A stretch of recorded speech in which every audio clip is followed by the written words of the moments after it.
Pelo menos 2 crianças e adolescentes foram vítimas de algum tipo de abuso sexual aqui no estado esse ano, e isso por dia. Veja como identificar os sinais da violência. A Priscila sofreu abuso sexual durante a infância e adolescência. O abusador era um familiar.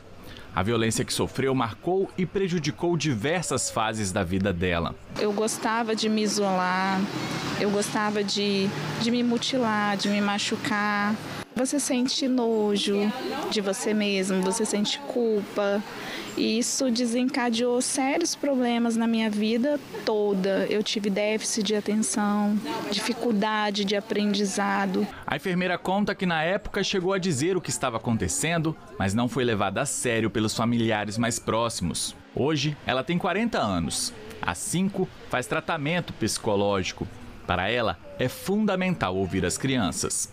Preservar a criança, proteger a criança, você vai estar salvando a vida dela. Eu costumo até dizer assim, que se fosse para eu ter vivido, passado pelos sentimentos ruins que eu passei durante a vida toda, eu preferia nem ter assim sobrevivido para contar essa história.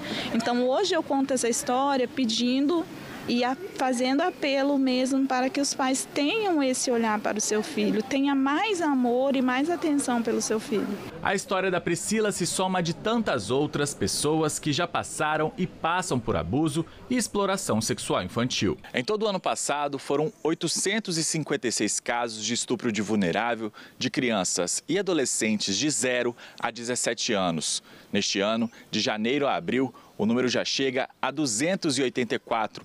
E esses são os casos conhecidos, mas há muitas crianças que ainda sofrem em silêncio. Por isso, é necessário e primordial prestar atenção aos sinais. A gente consegue identificar numa criança, por exemplo, mudanças bruscas de comportamento, a criança se retrair assim bruscamente, repentinamente. Com pessoas do convívio, a criança se manifesta de uma forma violenta, ou agressiva, ou agitada. O trabalho de prevenção e orientação tem que ser feito desde cedo. É o que acredita a coordenadora pedagógica do Serviço de Engajamento Comunitário.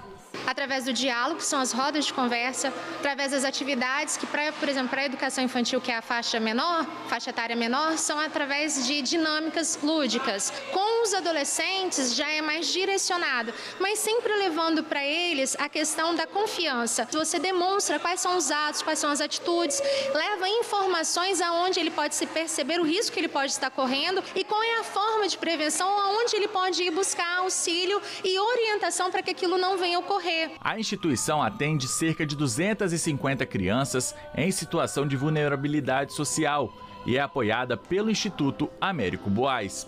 Aqui, o acolhimento é a palavra de ordem. Segundo a Dani, o mesmo deve acontecer em casa.